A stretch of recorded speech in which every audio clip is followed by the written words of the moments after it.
أعوذ بالله من الشيطان الرجيم بسم الله الرحمن الرحيم لا يتخذ المؤمنون الكافرين أولياء من دون المؤمنين ومن يفعل ذلك فليس من الله في شيء إلا أن تتقوا منهم تقاه ويحذركم الله نفسه وإلى الله المصير قل إن تخفوا ما في صدوركم أو تبدوه يعلمه الله ويعلم ما في السماوات وما في الأرض والله على كل شيء قدير يوم تجد كل نفس ما عملت من خير محضرا وما عملت من سوء تود لو أن بينها وبينه أمدا بعيدا ويحذركم الله نفسه والله رؤوف بالعباد صدق اللہ العظیم۔ ماقبل درس میں اللہ رب العزت نے حضور اکرم صلی اللہ علیہ وسلم کی ایک پیشن گوئی کا تذکرہ فرمایا۔ آج اللہ رب العزت یہ بیان فرمائیں گے کہ کافروں کے ساتھ دوستی مت لگاؤ۔ دوسری بات، جو بندہ کافروں کے ساتھ دوستی لگائے گا اس کی سزا کیا ہوگی۔ تو پہلے اللہ فرماتے ہیں یا ایھا الذین آمنوا، وہ ایمان والو کہ لا یتخذ المؤمنون الکافرین اولیاء من دون المؤمنین، ایمان والوں کے علاوہ کافروں کے ساتھ دوستی مت لگاؤ۔ جو بندہ ایمان والوں کے علاوہ ان کے ساتھ دوستی لگائے گا، اللہ فرماتے ہیں وَمَن يَفْعَلْ ذَلِكَ فَلَيْسَ مِنَ اللَّهِ فِي شَيْءٍ، تو پھر اللہ کے ہاں اس بندے کا کوئی بہانہ عذر قبول نہیں ہوگا۔ مفسرین نے دوستی کی 3 قسمیں بیان فرمائی ہیں۔ پہلی قسم موالات ہے جس کو قلبی محبت کہتے ہیں، دوسری قسم مدارات ہے، اور تیسری قسم مواصلات ہے۔ موالات یہ کفار کے ساتھ کسی حال میں بھی جائز نہیں ہے۔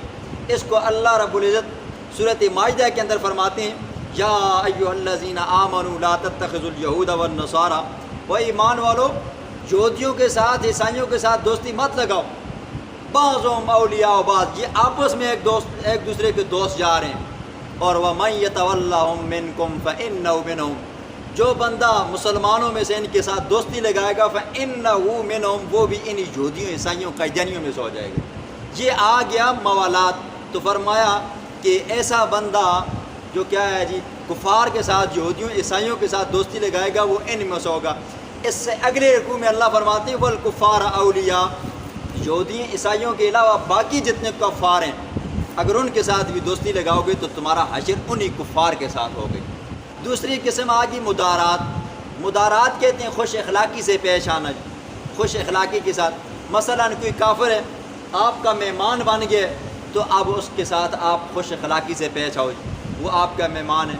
یا اسی طرح آپ کفار کے علاقے کے اندر ہو اور ان کے ملک کے اندر ہو، وہاں پر بچنا ناممکن ہے، تو آپ ان کے ساتھ، ان کے حاکموں کے ساتھ، ان کے افیسروں کے ساتھ اچھی خاصی خوش اخلاقی کے ساتھ پیش آؤ۔ لیکن شرط یہ ہے کہ وہاں پر اپنا نہ مالی نفع ہو نہ ذاتی نفع ہو، دلی محبت ان کے ساتھ نہ ہو، یہ خوش اخلاقی صرف زبان سے ہو جی۔ اب دیکھیں جی یہ جو بات ہے نا، یہاں سے یہ مت سمجھ لیں کہ بھئی اوپر سے خوش اخلاقی اور اندر سے دل میں یہ بغض ہو، یہ کوئی تقیہ نہیں ہے۔ یہاں سے شیعہ حضرات یہ کہتے ہیں، دیکھیں یہاں پر آپ کے اکثر مفسرین یہ بیان فرماتے ہیں کہ آپ خوش اخلاقی سے پیش آؤ اوپر سے، تو اس کا یہ جواب ہے کہ ان کا جو مذہب ہے نا جی، ان کا سارا مذہب جو ہے تقیے پر ہے۔ تقیہ کس کو کہتے ہیں جی؟ جھوٹ بولنا۔ ان کے ہاتھ جھوٹ بولنا یہ دنیا کا واحد مذہب ہے جی، نہ یہودیوں کا ہے، نہ عیسائیوں کا ہے، نہ قادیانیوں کا ہے، نہ رافضیوں کا ہے، نہ کرسچنوں کا ہے، نہ کسی اور کا ہے، نہ ہندوؤں کا ہے، نہ سکھوں کا ہے، کوئی بھی مذہب ایسا نہیں ہے جس کے اندر جھوٹ بولنا جائز ہو. ان کا واحد مذہب ہے جن کے اندر جھوٹ بولے اور ثواب کی بھی پھر اس کی شانیں بیان کرتے ہیں جی. یہ وہ والا تکیہ نہیں ہے. دوسری قسم آگے جی مدارات. آپ کفار کے ساتھ یا کفار کے علاقے کے اندر رہتے ہیں, جیسے آج کل ہمارے رشتہ دار انگلینڈ امریکہ میں رہتے ہیں تو کتنے خوش اخلاق کے ساتھ پیش آتے ہیں, تو اس کی شریعت اجازت دیتی ہے. تیسری قسم آگی مواسات. مواسات کے بارے میں اللہ نے خود سورۃ ممتحنہ میں فرمایا لا ينهاكم الله عن الذين لم يقاتلوكم في الدين ولم يخرجوكم ان تبروهم وتقسطوا اليهم. وہ لوگ جنہوں نے آپ کے ساتھ قتال نہیں کیا دین کے معاملے میں, جنہوں نے آپ کو آپ کے گھروں سے نہیں نکالا, تو اللہ فرماتے ہیں کہ ان تبروهم وتقسطوا اليهم. اگر وہ ایسے غریب لاچار ہیں اور ان کو آپ کی مدد کی ضرورت ہے تو آپ ان کے ساتھ احسان کرو جی. ٹھیک ہے, یہ قرآن کہتا ہے مواسات ہوں جی, لیکن قلبی محبت نہ ہو. یہ تین قسم کی دوستی ہیں جو مفسرین نے بیان فرمائی ہیں. سعودی عرب کے اندر جب شہزادوں نے نا جی امریکہ کی فوجوں کو اتارا, امریکہ کے ساتھ دوستی جاری لگائی, تو وہاں کے جو علماء تھے جی, علماء حق, انہوں نے قرآن کی یہ آیتیں پڑھنی شروع کر دی جی. سورۃ مائدہ کی 5-6 آیتیں ہیں, سورۃ ممتحنہ کی آیتیں, بہت ساری آیات ہیں جی. تو اب یہ کہا کہ یہ تو اسلامی ملک ہے, یہاں پر قرآن کا نزول ہوا ہے, یہاں سے شریعت کا مینارہ پھوٹا ہے, اور آپ یہاں پر کیا کر رہے ہو جی, یہود و نصارہ کے ساتھ دوستی لگاتے ہو, حالانکہ قرآن اور اللہ ہمیں تو منع فرماتا ہے, پیغمبر نے منع فرمایا. تو انہوں نے مسئلے کو کھل کر ٹھوک کر بیان کیا. تو وہاں پر جو شہزادے تھے نا, تو ان کو کافی تکلیف ہوئی, یہ مولوی تو ہمارے گربانوں کے آگے ہیں جی. تو انہوں نے پتہ کیا کیا جی, کچھ علماء کو پکڑا, قیدوں میں ڈالا, کچھ کو 5 سال کے لیے, کچھ کو 10 سال کے لیے, کچھ کو عمر بھر کے لیے, کچھ کو ایسا لاپتہ کیا کہ وہ آج تک پتہ نہیں ہے. یہ انہوں نے یہودیوں کے ساتھ, عیسائیوں کے ساتھ کیا کر دی جی, دوستی جاری لگائی, صرف اس لیے اپنی بادشاہت بچانے کے لیے. پھر ان علماء نے یہ بھی کہا کہ یہ جو ملک ہے, ہمیں تو پیغمبر نے خلافت کا حکم دیا جی, خلافت نافذ ہوگی, تو آپ نے تو بادشاہت نافذ کر دی ہے. اور بادشاہت کے اندر ہوتا کیا ہے جی, باپ مرتا ہے بیٹا بادشاہ بن جاتا ہے, اور بیٹا مرتا ہے پوتا بادشاہ بن جاتا ہے. لیکن خلافت میں کیا ہوتا ہے, خلافت میں وہ آدمی جو سب سے اعلیٰ افضل ہوتا ہے اس کو امیر بنایا جاتا ہے. پھر اگر وہ دنیا سے چلا جائے, اس کے بعد دنیا کے اندر جو سب سے اعلیٰ عرفہ قسم کا انسان ہوتا ہے اس کو امیر بنایا جاتا ہے. اس کے اندر نہ قوم کو دیکھا جاتا ہے, نہ ذات کو, نہ پات کو, نہ یہ ہے کہ بیٹے کو, نہ باپ کو دیکھا جاتا ہے. یہ ہوتا ہے امیری. تو سعودی عرب کے حکمرانوں نے کیا کر دیا, ان علماء کو جلا وطن کیا جی. ایسے ہی آج دبئی بھی ہے جی, ان کی بھی دوستیاں جاریاں کن کن کے ساتھ ہیں جی, اللہ معاف کرے. لیکن حال کیا ہوگا, آگے اللہ نے فرمایا وَمَن يَتَوَلَّهُم مِّنكُمْ, جو بندہ بھی, جو بادشاہ بھی جس کے ساتھ دوستی لگائے گا وہ یہود و نصارہ میں سے ہوگا. یہ کسی مولوی کے الفاظ نہیں ہیں. وَمَن يَتَوَلَّهُم مِّنكُمْ فَإِنَّهُ مِنْهُمْ, وہ بندہ ان یہودیوں, عیسائیوں, قادیانیوں, شیعوں میں سے ہوگا جی. یہ آ گیا.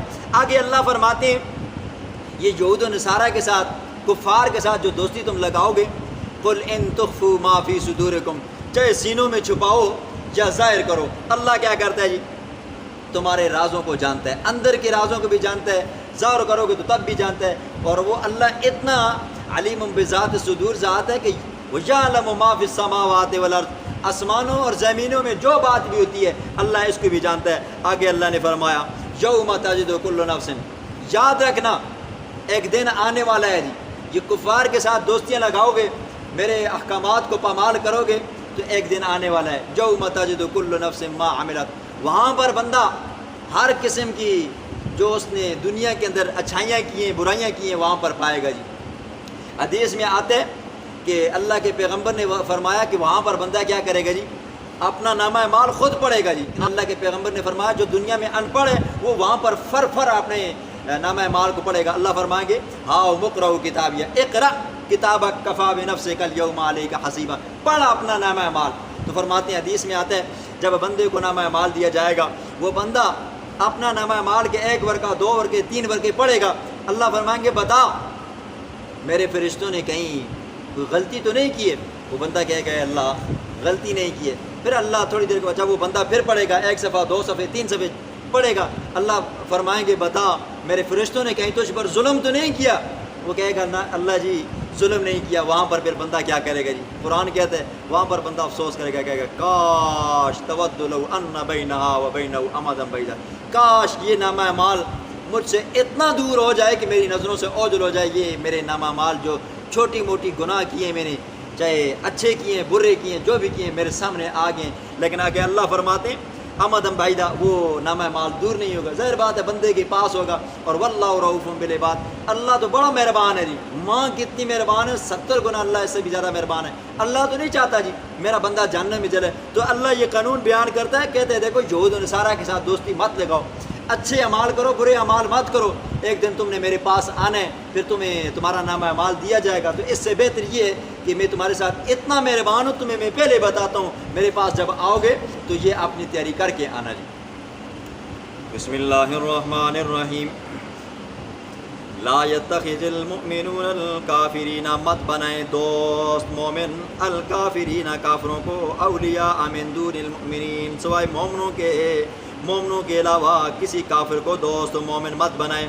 وَمَن يَفْعَلْ، جو بندہ ایسا کرے گا کافروں کے ساتھ دوستی لگائے گا یاری لگائے گا، فَلَيْسَ مِنَ اللَّهِ فِي شَيْءٍ، تو نہیں ہے من اللہ اللہ کی جانب سے فی شیء کچھ بھی نہیں۔ مطلب کیا ہے، اللہ کی جانب دن قیامت کے وہ اللہ کے سامنے ہیلے بہانے کرے گا، اے اللہ میں نے ملک کی خاطر اپنی رعایا کی خاطر یہودیوں کے ساتھ جاری لگائی ہے۔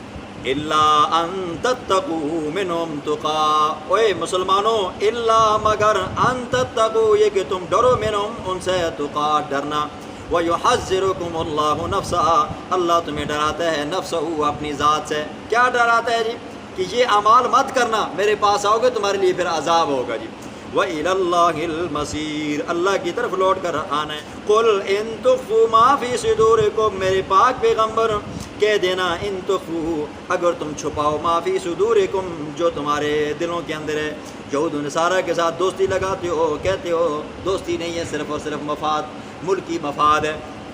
او تبدو، یا تم ظاہر کرو، یعلم اللہ، اللہ اس کو جانتا ہے، وَيَعْلَمُ مَا فِي السَّمَاوَاتِ وَمَا فِي الْأَرْضِ، اللہ تو اس کو بھی جانتا ہے جو آسمانوں میں ہے جو زمینوں میں ہے۔ وَاللَّهُ عَلَىٰ كُلِّ شَيْءٍ قَدِيرٌ، اور اللہ کا علم ہر چیز کے اوپر قادر ہے۔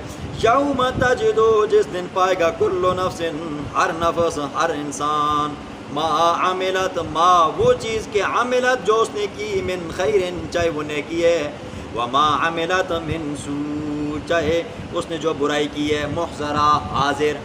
تودو چاہے گا بندے کا جی، لو کاش، ان بینا اس کے درمیان میں، و بینہ اور اس کے نامہ اعمال کے درمیان میں، امدم بعیدہ بڑی دور کی مسافت پیدا ہو جائے۔ وَيُحَذِّرُكُمُ اللَّهُ نَفْسَهَا، لیکن اللہ ڈراتے ہیں تمہیں نفسہ اپنی ذات سے، وہاں پر نامہ اعمال دور نہیں ہوگا۔ وَاللَّهُ رَءُوفٌ بِالْعِبَادِ، اللہ بڑا ہی مہربان ہے اپنے بندوں کے اوپر، اسی لیے پہلے ہی بتا رہا ہے۔